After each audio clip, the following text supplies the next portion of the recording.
Pastor Fernando Ataíde, pessoa bastante conhecida no meio evangélico e, acima de tudo, conhecido como um homem de Deus, que tem pregado a palavra. Você falou comigo no carro, quantos anos? 40? 50, meio século pregando a palavra. Eita glória, hein? Aleluia. Então, sem mais demora, vamos passar a palavra. Pai, no nome de Jesus, aqui está o teu filho, que o Espírito do Senhor repouse sobre ele, ó Pai, trazendo, ó Pai, unção, trazendo inspiração, e que a tua palavra venha de encontro, ó Deus, aos nossos corações, às nossas necessidades. É a nossa oração, em nome de Jesus. Amém, amém, amém. Deus te abençoe, querido. Eu quero saudar aos amados irmãos com a paz do Senhor. Hoje nós temos 3 parábolas pelo preço de uma. É o que o Senhor faz. O Senhor nos dá o máximo e pede de nós o mínimo. O texto sagrado está registrado em Lucas, capítulo 15. Eu não vou ler, porque são 32 versículos, descrevendo 3 parábolas. E o conteúdo delas é que vai profundamente falar ao nosso coração. Quando a gente fala em parábola, nós estamos muito acostumados com essa expressão, parábola. Mas vale uma nota de explicação a respeito de parábola. Na verdade, parábola é uma figura de linguagem que a gente aprende em gramática portuguesa. As figuras de linguagem são várias. Eu me lembro de algumas da época de vestibular. Algumas nós conhecemos, como hipérbole, metáfora. A própria parábola mesmo é uma figura de linguagem. Metonímia, perifrase, crase, peripateia, zeugma, elipse. Essas palavras complicadas em grego. Mas acontece que a Bíblia, eu conheço mais ou menos umas 10 ou 12. Eu me lembro da época de vestibular. Mas a Bíblia tem mais de 200 figuras de linguagem no grego clássico, no grego koiné. De modo que a parábola, na verdade, sendo uma figura de linguagem, é, na verdade, uma historiazinha que se contava para esclarecer uma verdade. A parábola era uma história, sempre muito bonita. Todo mundo gosta de ouvir histórias. Quando a gente está assistindo uma aula muito árida, muito seca, tipo matemática 4, física quântica, aritmética, álgebra, essas coisas complicadas, são coisas, na verdade, sem graça. E a gente está quase dormindo ouvindo uma aula dessa. Mas, de repente, o professor fala assim, certa vez, todo mundo acorda para ouvir a historinha dele. O assunto estava enjoado, maçante. Mas quando falou, vou contar uma história, todo mundo acorda, quer ver a história. Uma história contada mexe com a nossa mente. Se eu digo assim, havia uma casa, todo mundo vai pensar numa casa. Casas diferentes. Você pensa numa casa amarela, uma casa azul de 2 andares, uma casa derrubada, uma palhoça, uma cabana. Cada um tem uma ideia. Essa casa estava em cima de uma colina. Cada um vai pensar num tipo de colina. Tinha 2 palmeiras do lado. E assim a nossa mente vai criando certas imagens, porque nós estamos ouvindo uma história. A parábola era uma figura de linguagem que Jesus usava para esclarecer certas verdades. a verdade era feia, às vezes, mas a parábola era bonita. Então, o auditório ia ouvindo aquela parábola, aquela história, e quando terminava a história, a verdade era revelada, feia do jeito que ela era. Mas acontece que a carapuça já tinha entrado dentro do pescoço. Agora é tarde. Jesus usava esses recursos. Eu sei a respeito de verdade, porque todo dia quando eu acordo, que eu olho no espelho, eu vejo aquela verdade. Misericórdia, né? Não tem jeito, é a verdade. Fazer o quê? Quando a gente tira uma foto, inclusive essas fotos que são editadas no celular, num selfie, né? Você tem um jeito de tirar uma mancha, uma ruga, montar o cabelo e tudo mais, tem jeito. Mas aquilo não é verdade. A verdade está aí, na cara de cada um. Agora, a parábola é um recurso maravilhoso, é por isso que Jesus usava muitas parábolas, muitas histórias. E ele começava a contar a história, e o oriental, especialmente, ele era muito tendencioso a ouvir história, porque naquela época não tinha telefone, não tinha televisão, não tinha internet, não havia celular, não havia plataformas, não havia nada disso. Plataforma até que eles tinham. Era uma plataforma de madeira que ficava no portão principal da cidade, onde ficava um velhinho ali contando histórias. Era a internet deles, cheio de crianças sentadas, velhinho com as barbas longas, muito experiente, menino novo, assim, com 140 anos, né? Já sabia de muita coisa, de muita história de vida. E as crianças sentavam ali, era o teatro, era o cinema deles. Eles ouviam aquilo. O oriental daquela época era muito tendencioso a ouvir histórias. É por isso que Jesus contava tanta história. Na minha família, eu tinha 5 crianças, não são filhos, são sobrinhos. Eu não tenho filhos. 5 sobrinhos, mais outros agregados e a resto da família toda, adolescente, jovem. E na época de Natal, a gente fazia uma brincadeira chamada Brincadeira da Caixa. Acho que só nós tínhamos essa brincadeira. A gente pegava uma caixa grande, a maior que tinha, e cada um contribuía com presentes. Ninguém sabia o que tinha nos presentes. Presentes mais lindos que vocês possam imaginar. A embalagem. Às vezes a embalagem era mais cara que o presente. Então aquela caixa ficava repleta. E tinha 10 pessoas, tinha 100, 150 presentes. E a gente sentava num círculo, aí eu começava com um deles. Pode levantar e pegar seu presente. Aí ele ia lá e pegava o presente, a embalagem mais bonita, né? Quando eu abria, não era tão bonito assim, mas pegou a dele. Segundo. Aí ia rodando o círculo assim. A gente se divertia muito com aquilo, especialmente as crianças. Às vezes saía coisa boa.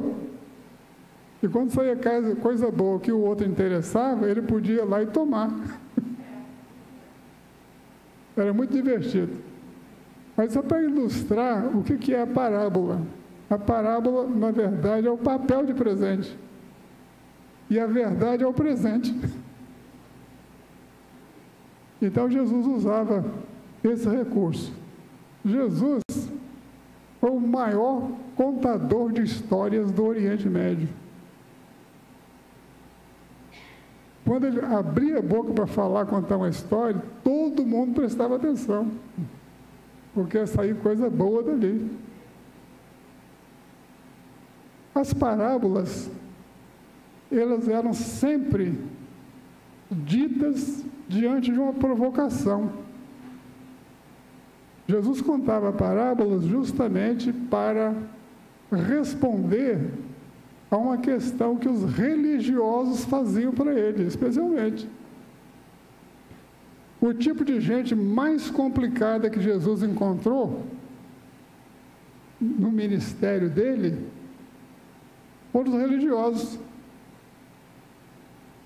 Não foi coxo, cego, manco, aleijado, paralítico, leproso, soldado, nada disso. Tudo você tirava de letra. Não tinha problema nenhum. Qual o seu problema? Ah, se eu estou cego, quero ver. Ah, quer ver? Pronto, pode ver. Está vendo? Ah, glória a Deus, aleluia. Maravilha. Saía pulando pelo caminho. Não tinha problema nenhum com esse cidadão. Qual o seu problema? Ah, Senhor, eu sou leproso. Vem cá. Botava a mão nele. Está curado? Eu falei, graças a Deus, aleluia. Não tinha problema nenhum. Mas quando encontrava um religioso, aí o problema era sério. Religioso é problema. O bicho mais complicado que existiu na vida no ministério de Jesus foi religioso. Senhor, qual o maior dos mandamentos que nós devemos seguir? Já vem complicação. Se fosse um leproso, estava resolvido. Se fosse um cego, manco, aleijado, estava resolvido. Mas o religioso, não. Qual o maior dos mandamentos? E Jesus, com a sabedoria divina, ele disse assim, os mandamentos principais são 613, hein? 613. 603 mais os 10 mandamentos. Há um total de 613 mandamentos do Velho Testamento. E Jesus falou assim, os mandamentos principais são 2. Se você cumprir esses 2, cumpriu tudo. Que mandamentos são esses, Senhor? Amarás ao Senhor teu Deus de todo o teu coração, toda a tua força, todo o teu entendimento, e ao teu próximo como a si mesmo. Sabe o que é isso? Esses 2 mandamentos? Isso é a cruz que a gente tem que carregar todo dia. Jesus falou assim, se alguém quer ser meu discípulo, olha o condicional aí, se alguém, ninguém é obrigado não, mas se alguém quer ser meu discípulo, tome sua cruz, dia após dia, e siga-me. Eu vou dizer um segredinho aqui do que é essa cruz. Valeu? Quando Moisés desceu o Monte Sinai, ele desceu com 2 tábuas, contendo os 10 mandamentos. 5 mandamentos numa tábua e 5 mandamentos na outra. A primeira tábua são mandamentos verticais. Por que são mandamentos verticais? Porque são mandamentos do homem para com Deus. Verticais. Amarás o Senhor teu Deus de todo o teu coração, toda a tua força, todo o teu entendimento. Não tomarás seu santo nome em vão. Não colocarás ídolos diante do teu Senhor. Guardarás o sábado para os teus... Estão entendendo? São mandamentos verticais. A outra tábua são mandamentos horizontais, porque são mandamentos do homem para com o homem. Não furtarás do teu próximo, não mentirás ao teu próximo, não matarás o teu próximo. Entenderam? São mandamentos horizontais, eles estão ali, ó. Amarás o Senhor teu Deus, todo o teu coração, toda a tua força, e ao teu próximo como a si mesmo. É leve carregar isso? Não é não, é uma cruz. Tem muita gente que diz, minha cruz é meu marido. Misericórdia, Senhor. Não serve o Senhor, né? E a mulher ora assim: Senhor, salva e leva. Eu peço para salvar antes. Abençoa esta vida, Senhor. É minha cruz. Cruz é isso aí. É você amar a Deus mais do que tudo. Mais do que seu carro, do seu celular, do seu emprego, da sua posição, do seu anel de grau, da sua cultura, da sua formatura, mais do que tudo. Colocar Deus acima de tudo isso. Isso é a verga vertical. E depois tem outra pesada também, que é a horizontal. Amar ao teu próximo como a ti mesmo. Pode ser inimigo, pode ser ruim, pode ter feito maldade, pode ter colocado um inferno na sua vida, você tem que amar. Amar o teu próximo como a si mesmo. Entenderam o que é essa cruz? Se alguém quer ser meu discípulo, ninguém é obrigado, não. Se alguém quer ser meu discípulo, meu aluno, quiser aprender comigo, tem que tomar a sua cruz. Não é um dia sim, um dia não, uma vez por semana, não. É todo dia. Isso é uma vida de consagração diante do Senhor. Isso é dizer que é filho de Deus mesmo. Às vezes nós dizemos que somos servos de Deus. Não, nós somos filhos. Nós somos gerados pelo Espírito Santo. Nós somos cordeiros com Cristo. Que coisa diferente, mais poderosa. Jesus, ele contou essas 3 parábolas que nós vamos abordar aqui nesta noite. Ele foi pressionado para falar essas palavras, essas parábolas. Ele foi pressionado. Sabe como que aconteceu? No capítulo 15 de Lucas, começa dizendo que os publicanos e pecadores estavam comendo à mesa com Jesus. A palavra que fala. Porque passaram os religiosos, os bonzinhos, os santarrões, que eram os fariseus e publicanos, gente fina, de banho tomado, roupa limpa, perfumado, passaram ali e Jesus provavelmente estava numa taberna daquela ali, comendo o pão lá com eles lá, com a escória, com a raça ruim. Os publicanos e pecadores. Sabe o que é publicano? Publicano eram os judeus que trabalhavam para o Império Romano. Judeus que trabalhavam para um império que estava dominando Israel, praticamente escravizando Israel.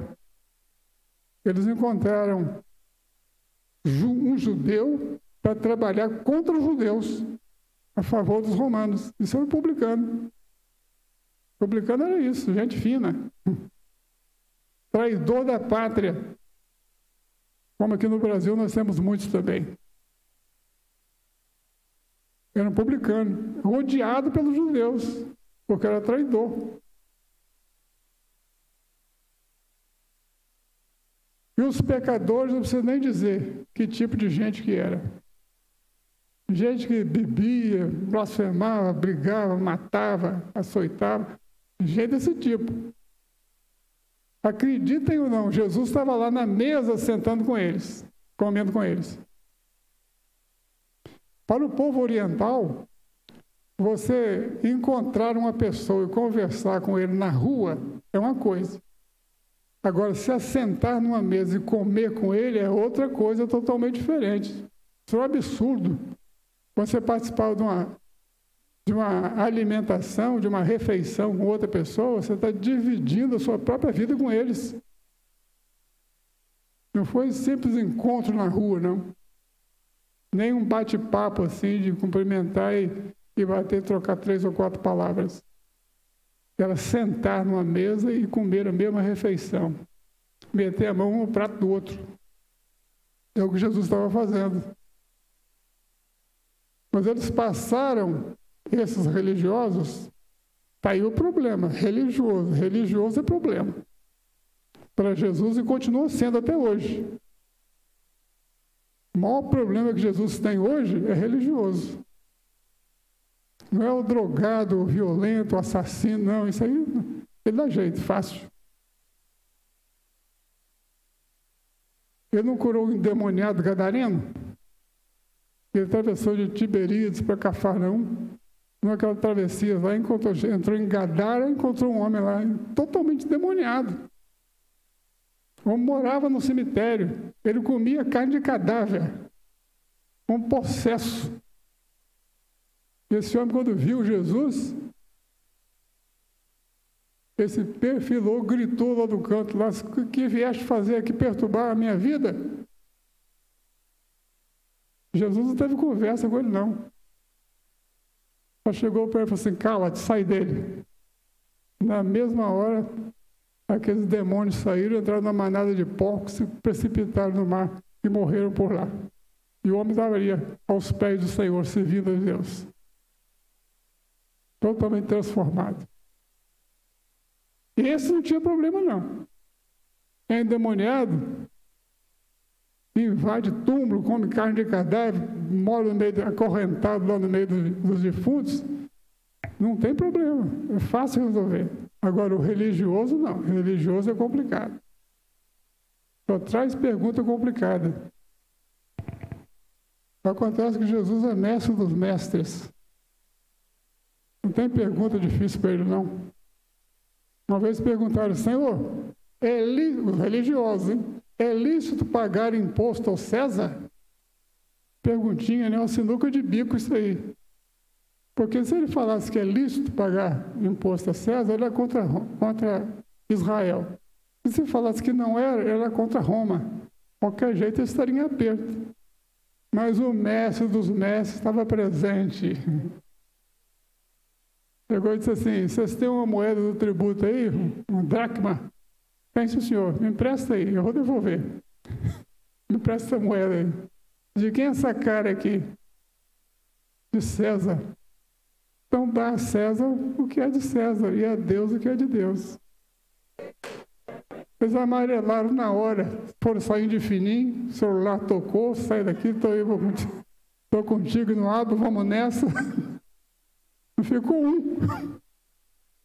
É desse jeito. É só gravata que ele dava nessa raça. Religioso continua problemático até hoje. Pegam as palavras de Deus e transformam isso num lixo. Palavra de Deus. E o Senhor está só olhando para o pé deles.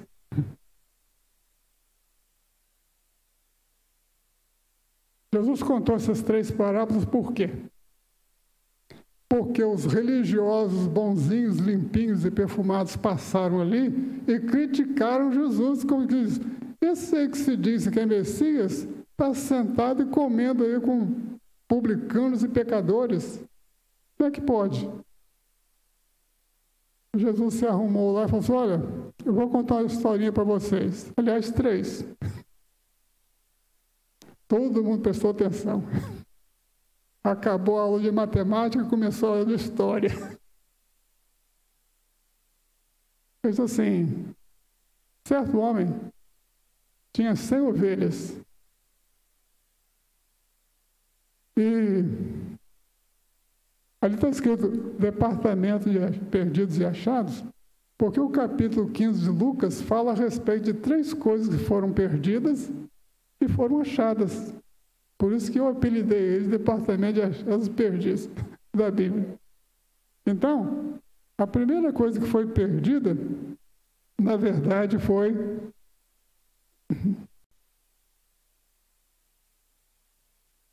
o negócio está chique, parece um teatro, hein? Então, o Senhor, na verdade, ele apresentou 3 parábolas. A parábola do homem que tinha 100 ovelhas e perdeu uma, e saiu pelo campo procurando a ovelha, achou, e trouxe de volta satisfeito. A segunda parábola é a parábola dessa mulher, que tinha 10 dracmas, uma moeda grega, né? E ela perdeu uma moeda e ficou desesperada. Procurou, acendeu a candeia, varreu, puxou o sofá, a geladeira, para tudo lá, até encontrar a moeda. Encontrou, ficou feliz, tão feliz que chamou os amigos e vizinhas para comemorar o encontro daquela moeda que ela perdeu. E a terceira parábola é a parábola do pai que tinha 2 filhos, e um resolveu partir, pegar a herança dele, o pai repartiu, e com aquela herança ele saiu de casa e foi embora, uns poucos dias depois. Então, essa é a terceira parábola que nós vamos analisar aqui. A primeira parábola, eu vou dizer um segredinho para os irmãos aqui. Eu já estive morando lá, passando um período lá em Israel, e eu aprendi algumas coisinhas lá. O pastor de ovelhas, essa é uma profissãozinha muito simples. É como se fosse um gari, um varredor de rua, ou um emprego semelhante, que, na minha opinião, todo emprego é digno. Se a pessoa está trabalhando, é um emprego digno. Eu, inclusive, ajudo muitas pessoas na rua, assim, que eu vejo que estão trabalhando, carregando um carrinho de mão, cheio de papelão, e catando papel na rua, latinha e tudo mais. Eu ajudo essas pessoas. Porque aquele trabalho é digno. Está fazendo algum serviço digno. Não só faço isso, mas oro como todo mundo deve fazer, orar por eles e pedir uma bênção especial. Mas o pastor de ovelhas era um oficial assim, muito simplesinho.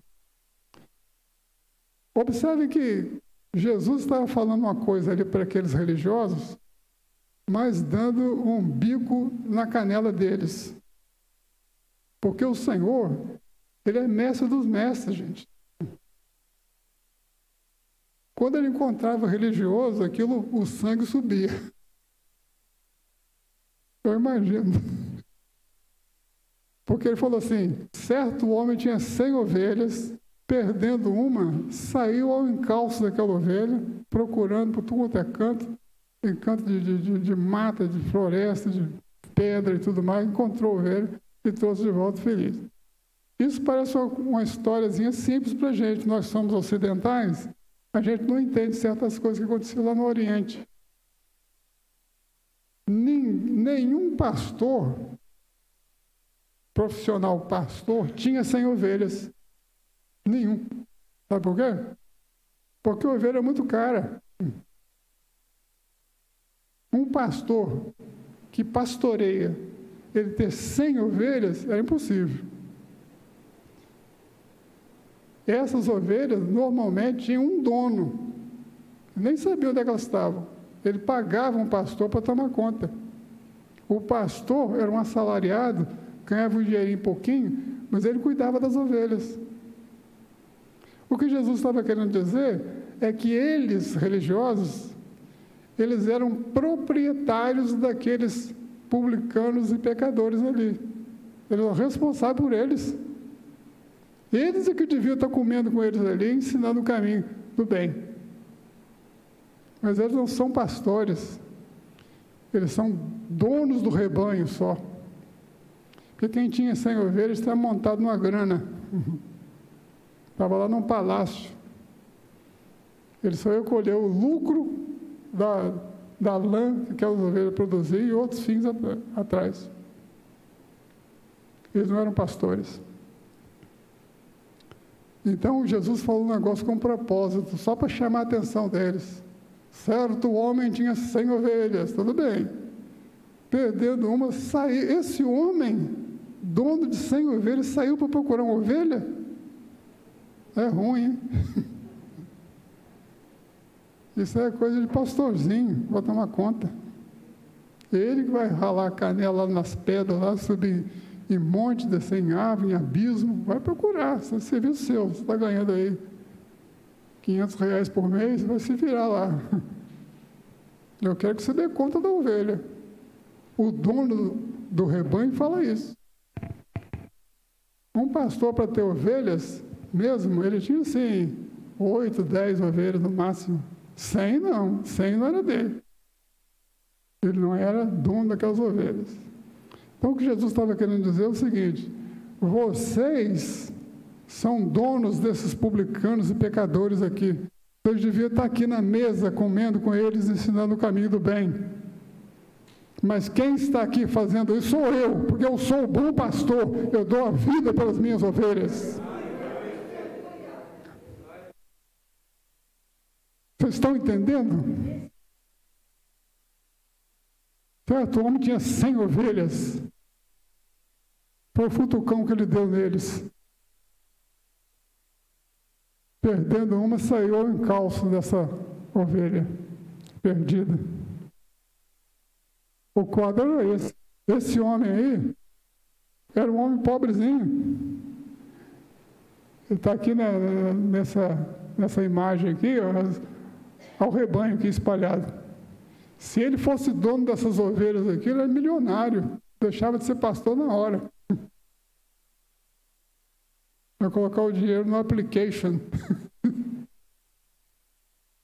Torrava as ovelhas todas e vivia do juro. Esse aqui, coitado, ele é apenas um pastor. E o pastor, ele se afeiçoava tanto às ovelhas, que como se fosse um filho dela. Um filho, uma filha. A gente ouve falar da chamada que o pastor fazia às ovelhas. A gente pensa só de noite, várias vezes por dia. Cada ovelha de um nome. Eles amavam profundamente aquelas ovelhas, porque o pastor tem que amar a ovelha. Cada ovelha é importante. E as ovelhas, qualquer dia nós vamos fazer aqui uma aula só sobre ovelha. Ovelha e pastor. As ovelhas se afeiçoam a um pastor só.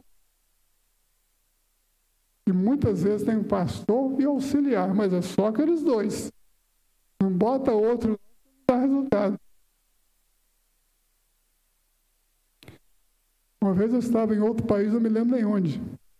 Mas ele estava visitando um lugar, não sei se foi no Egito, acho que foi no Egito. Tinha um cercado assim, e tinha uma moça que era nossa guia, mostrando aquelas regiões ali, acho que foi no Egito mesmo. E tinha um rebanho muito grande de ovelhas pastando ali. Tinha bastante grama, e as ovelhas estavam comendo. E os turistas estavam ali. Eu estava no meio, estou observando aquilo. Eu disse assim, olha, essas ovelhas, o pastor delas está aqui. Não vou dizer quem é, não. Mas eu convido vocês a chamar aquelas ovelhas. Cada um foi lá na beira da cerca, gritou um grito, as ovelhas não estão nem aí. Nada, nada. Podia gritar à vontade. Não era o pastor delas. Aí chamaram o cidadão, um moreninho baixinho.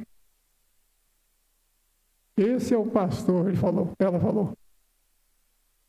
Ele vai chamar as ovelhas agora. Ele chegou na beira da cerca e falou assim, para quê? Pararam de comer na hora, levantaram a cabecinha assim, todas elas, e vieram em direção a ele. As minhas ovelhas ouvem a minha voz e me seguem, diz a palavra de Deus. Ninguém engana vocês não, irmãos. A voz é dele. A voz dele é inconfundível no meio de 10 milhares. Diz o livro de Cantares. Pode botar 10 mil vozes. Se não for a dele, não vai te fazer efeito nenhum. Mas se for a voz do amado, aí você para tudo para ouvir a voz do amado. Aleluia. Graças a Deus. Para pegar uma ovelha era muito difícil. Qualquer dia nós vamos fazer esmiuçadamente a história do pastor e da ovelha, que não é o objetivo dessa aula aqui. Mas nós vamos trazer. Eu prometo. Continua o nosso teatro aqui. É o pastor buscando a ovelha. Uma coisa eu posso adiantar aqui. Está vendo essa ovelha aqui? Ela está... essa ovelha, ela está... Eu adiantei muito aqui. Essa ovelha, a figura que mostrada ali, é uma ovelha que estava num penhasco, num despenhadeiro, quase morrendo. Bom, a ovelha estava ali, ela estava quase morrendo na beira do penhasco, justamente porque ela estava num local onde não deveria estar. A ovelha não pode estar no lugar daquilo ali. Aquilo ali, na verdade, era uma imitação. Era uma imitação de cabrito. Cabrito que fica assim. Mas cabrito não é ovelha. Cabrito, nesse cenário aí, o cabrito que fica nesse penhasco aí. Porque ele tem o casco diferente, o corpo é diferente, ele é magrinho. Ele pode ficar em determinados escarpados ali, ele vai lá e não cai não. Ele sobe e volta. Mas a ovelha não. Porque a ovelha, às vezes, quer imitar o cabrito. O cabrito é o primo que nós temos por aí afora. Tem muitos primos aí. Que gostam de rave, gostam de balada, gostam de não sei o quê. Então a ovelhinha vai querer imitar aquilo. Vai se dar mal. Se o pastor não acorde, morre. Morre mesmo. Porque a ovelha não pode viver sozinha, não. A ovelha tem que ter cuidado constante. Aqui o pastor já conseguiu a ovelha de volta. Olha lá. Ele coloca a ovelha no ombro e leva de volta para o redil. Aí diz a palavra que ele chegou na aldeia, reuniu os amigos e vizinhos todos para se alegrar com aquele encontro. Mas por que acontecia isso? Porque eu já disse para os irmãos que nenhum pastor tinha 100 ovelhas. Às vezes, numa aldeiazinha, cada morador ali contribuía com 4 ovelhas, 5, 8, 2. Aí formava aquele rebanho de 100. O dono era a aldeia. Ele era apenas um pastor que cuidava e dava a vida por aquelas ovelhas. Interessante, né? Então, a gente aqui está trazendo de volta a ovelha. A segunda parábola é a parábola da dracma perdida. Essa parábola aí, ele conta a parábola de uma mulher, e está falando tudo isso para religioso. Religioso que é cheio, todo complicado, cheio de problema. Então, ele está mostrando uma lição ali a respeito de pastor que não pode ter 100 ovelhas. Certo homem tinha 100 ovelhas. Isso ficou claro.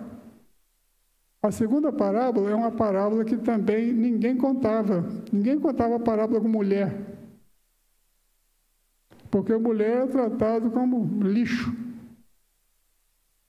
Se tinha um casal andando na rua, hoje você vê um homem e uma mulher, mãos dadas, passeando. Naquela época, não. Lá para Israel, não.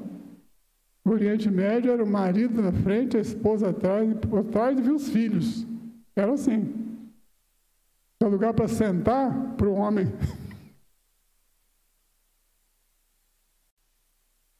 Então, a cultura deles é totalmente diferente. Contar parábola a respeito de mulher, ninguém contava. Jesus contou. Só para fustigar eles mais uma vez. Essa certa mulher tinha 10 dracmas, 10 moedas. Perdeu uma, ela ficou louca com a perda daquela moeda. Uma vez, eu estava contando isso, e alguém do auditório falou assim, eu só podia ser judia mesmo, né? Ficar criando essa confusão por causa de uma moeda. Mas eu vou explicar, irmãos, por que ela ficou desesperada com isso.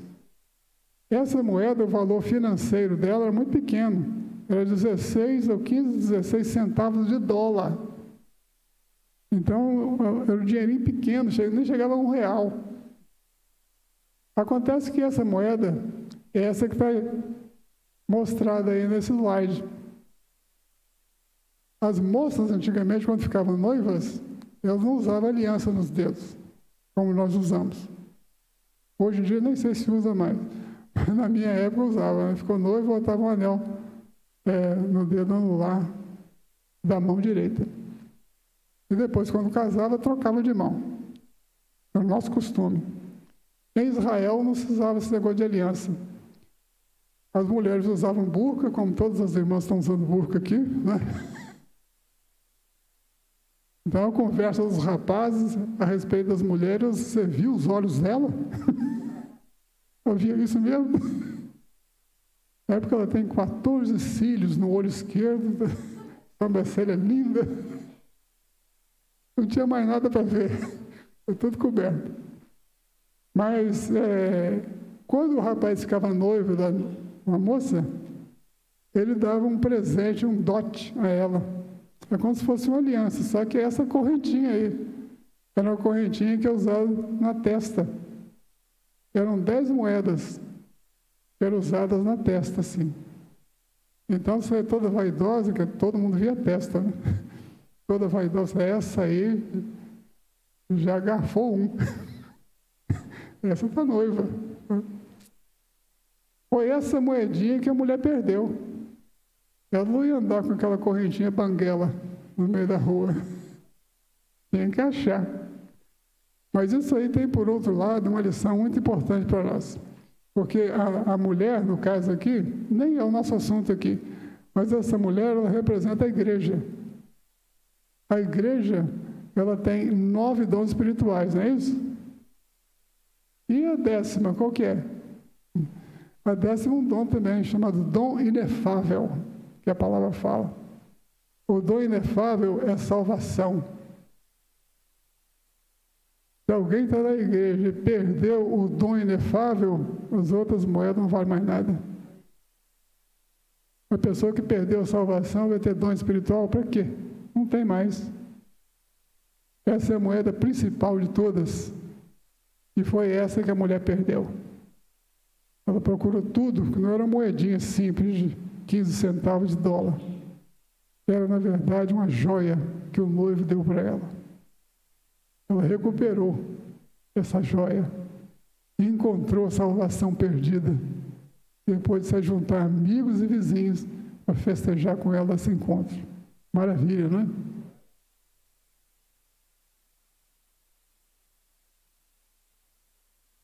Abriu-se a cortina mais uma vez. Aí é a figura da mulher desesperada, porque perdeu a moeda. Quando ela olhou lá, olha está, o colarzinho banguelo. Perdeu a moedinha e ela saiu para encontrar. Jesus contando isso para os religiosos. Ela procurando a moeda até encontrar.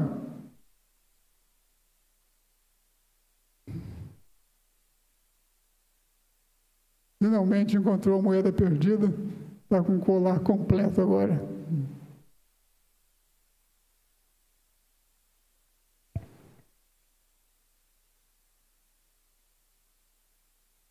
Agora nós entramos na terceira parábola, que é o filho pródigo. Esse slide está bem adiantado, porque mostra o seguinte, o resumo. O homem tinha 2 filhos. Jesus falou isso aí para chamar a atenção deles mais uma vez, porque naquela época ninguém tinha 2 filhos. Ou tinha 14 ou nenhum. Tem quantos filhos? Tem 5. Ih, está fraco lá, hein? Certo? O homem tinha 2 filhos. Para chamar a atenção. Um filho mais novo pediu a sua parte da herança. O pai dividiu, deu uma parte para o mais velho, uma parte para o mais novo. Pode fazer o que você quiser, pode ir embora. E ele foi. E a Bíblia diz que ele foi e desperdiçou todo o seu dinheiro e acabou conseguindo um emprego, porque o dinheiro acabou, a comida acabou. Ele conseguiu um emprego sendo pastor de porcos. e estava querendo comer as alfarrobas, umas pelotazinhas vegetais que o porco comia, e ele comia daquilo. Não era ruim, não, disse que até é bom, um salzinho, era bom. Mas ele estava no meio de porcos. Vale uma palavra aqui de explicação a respeito de filho pródigo. Todo mundo aqui já ouviu falar em filho pródigo. Só que tem muita gente que nem sabe o que é filho pródigo e confunde com prodígio. Filho prodígio são coisas totalmente diferentes. O prodígio é aquele que é um gênio, consegue fazer uma multiplicação de 4 dígitos vezes 12 dígitos e dar a resposta na hora. Isso é um gênio. Pródigo não. Pródigo quer dizer esbanjador, gastador. É isso. Filho pródigo. Na verdade, qualquer dia nós vamos fazer também uma palavra sobre filho pródigo. Então, eu e minhas promessas. O filho pródigo, na verdade, eu vou até adiantar aqui, o filho pródigo, na verdade, é o mais velho que ficou em casa. Não fugiu, não, sumiu pelo mundo, não. Foi o mais velho. Aquele era pródigo. Depois eu vou explicar por quê. Mas, enfim, esse menino estava nessa situação. Ele estava ali, ele assentado aqui, cabisbaixo, no meio de porcos, mas o pensamento dele está lá no pai. Meu pai tem fartura em casa. Meus empregados têm pão e eu aqui morro de fome. Foi o que ele pensou. E tomou uma decisão lá no meio dos porcos. Já sei o que eu vou fazer. Levantar-me-ei, irei ter com meu pai. E vou suplicar a ele que me aceite como empregado, porque eu sou indigno de ser chamado seu filho. Ele pensou isso, tomou essa decisão. Ele falou essa palavra preciosa várias vezes. Na casa do meu pai tem pão, aqui eu morro de fome. Levantar-me-ei, irei ter com meu pai. Pedir ao meu pai que me aceite como empregado. Pai, pai, pai, pai. Falou pai todo o tempo todo. Então, esse que é chamado de filho pródigo, na verdade, ele não era pródigo. Pródigo é o outro, que estava morando lá junto com o pai. Sabe quantas vezes chamou o pai de pai? Nenhuma. O mais velho nunca chamou o pai de pai. E repreendeu o pai ainda. De tão bom que ele era. Mas isso é outra história. O filho pródigo está aí. Ele decidiu levantar-se e ir ter com o pai. Veja que cena linda. Ele está indo ali para encontrar-se com seu pai, mas ele tinha uma decisão na cabeça. Ele se achava indigno de ser chamado de filho. Ele foi lá com o propósito de ser um dos empregados do pai. Naquela época tinha 3 tipos de empregado. Um mais graduado que o outro. Ele cresceu o pior de todos. No grego é o pior tipo de empregado, que nem na casa morava mais, ia ser fora. Ele ia ganhar o saláriozinho dele e morar fora da casa. Quando um filho chegava nessa condição, ou qualquer pessoa, candidato a emprego, chegasse lá para fazer entrevista de emprego, ele já chegava humilhado, ele já chegava e beijava os pés do seu senhor. Ele já foi lá inclinado para beijar os pés, ou no máximo a mão. Mas acontece que, na verdade, o pai viu ele vindo na estrada, o que ele fez? Ele saiu correndo em direção ao filho. Saiu correndo. Naquela época, um ancião correndo era de causar espanto. Eram 2 coisas, ou coisa muito boa, ou algum desastre tinha acontecido. Para um velho sair correndo, era assim. Era humilhante para um velho sair correndo. Mas esse senhor, ele se sujeitou à humilhação. Tão grande era o seu amor pelo filho. E ele foi lá, correndo pela rua, desesperado. Mas chegou lá, ele impediu que o filho beijasse seus pés ou a sua mão.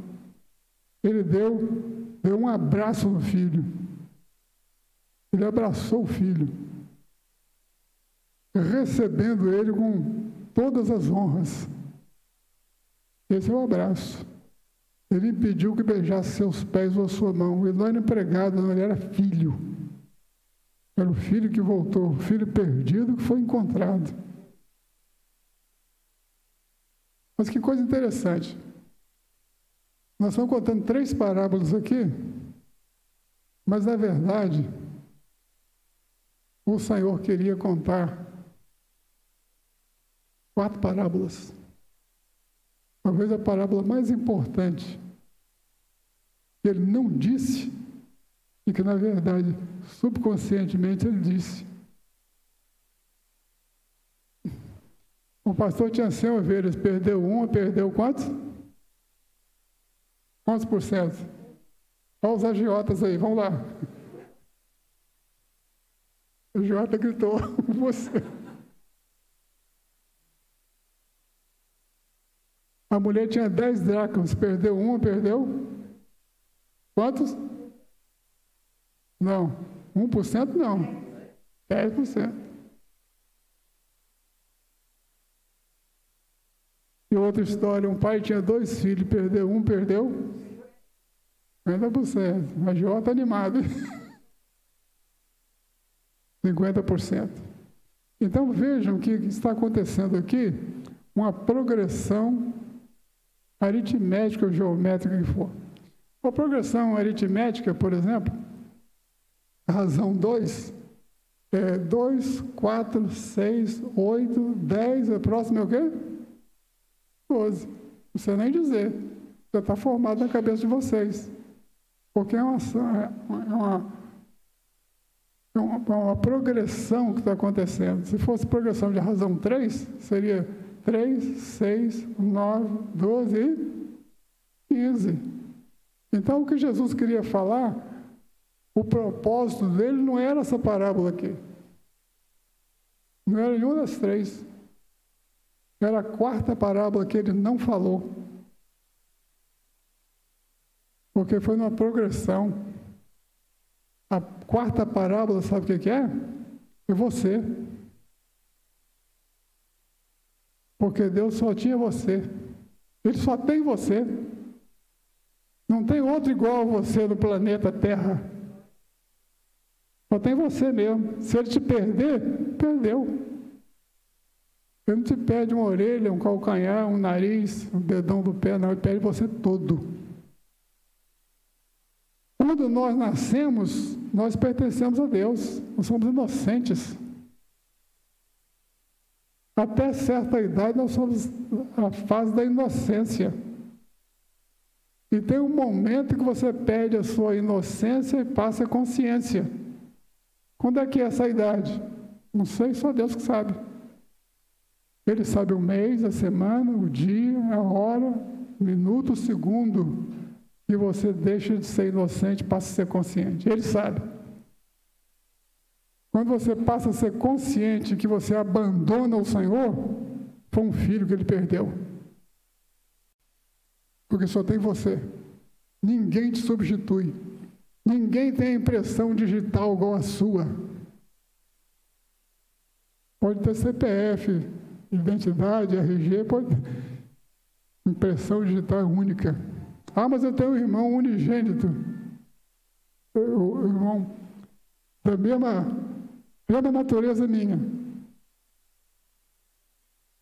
Univitelino. A impressão dele é uma, a sua é outra. Estão entendendo? Você é único no planeta Terra. Se Deus te perder, não tem jeito mais. O momento que ele te perdeu, ele sabe. E dessas 3 parábolas que nós vemos aí, das 3 parábolas, O pastor sofreu, mas 1% só de perda. A mulher sofreu um pouquinho mais, foi 10% de perda. O pai, uma dor extraordinária, perdeu 50%. Sabe qual é o maior de todas as dores? De Deus, quando se perdeu.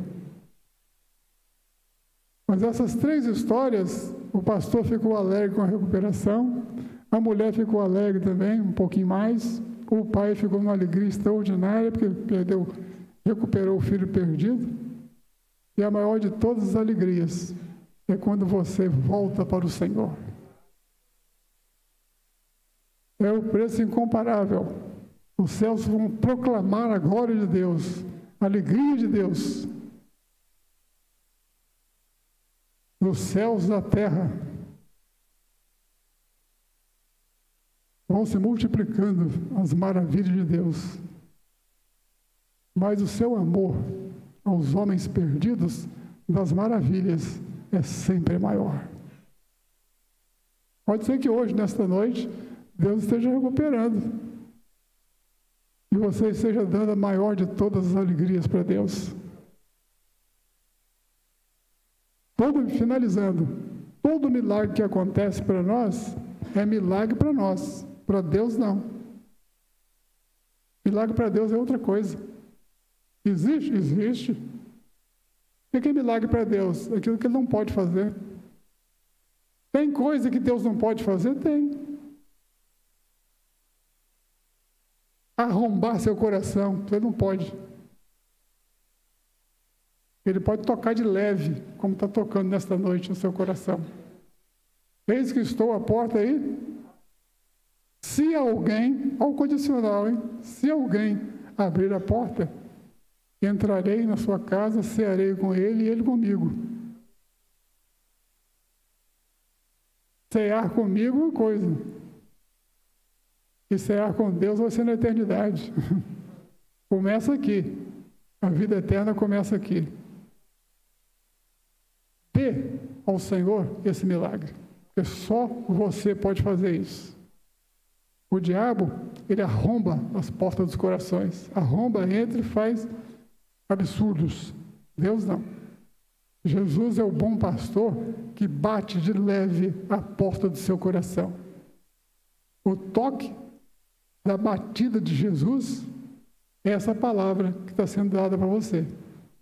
Não pertence a mim, a teólogo nenhum, pertence ao Senhor Jesus. E Ele que está falando com você. Existe alguma glória? Deus. Foi Ele que escreveu isso. E Ele colocou no nosso coração o entendimento disso. Então a culpa é toda dele. Glorifica Ele. Ele é o Senhor dos senhores. O primeiro e o último, o alfa e o ômega, raiz da tribo de Jessé, o leão de Judá, raiz de Davi, que venceu e sempre reinará para todo sempre. Louvado seja Deus. Vamos ficar de pé nesse instante e agradecer a Deus por essas palavras gloriosas, parábolas gloriosas que o Senhor colocou diante de nós, para que a gente possa entender com perfeição que o pessoal mais complicado que existe para Jesus continua sendo os religiosos. Então, muitas vezes, contra a própria palavra de Deus. Pega as 3 parábolas. A 4ª ele não contou, porque teria que contar 8 bilhões de parábolas, 8 bilhões de seres humanos na face da terra. Então, deixou no ar. É uma progressão. O último foi um pai com 2 filhos. Agora Deus só tem você, só você. E você pode dar a Ele essa alegria. Só você que pode, mais ninguém. A única coisa que nós podemos fazer em nome do Senhor é pregar a palavra. E o Senhor é que bate na porta do seu coração, te trazendo todo o entendimento. Amém? Vamos glorificar o Senhor. Eterno Deus, nós te adoramos, agradecemos este momento de comunhão contigo, pela riqueza poderosa da tua palavra, o teu poder, o teu Espírito, que tem aplicado essas verdades ao nosso coração. Abençoa, Senhor Deus, a todos que ouvem a palavra do Teu Espírito, e te agradecemos por esta operação gloriosa que Tu fazes em nosso meio, todas as vezes que nos reunimos em Teu nome, em volta da Tua mesa. Nós pedimos Tua bênção, em nome de Jesus. Amém.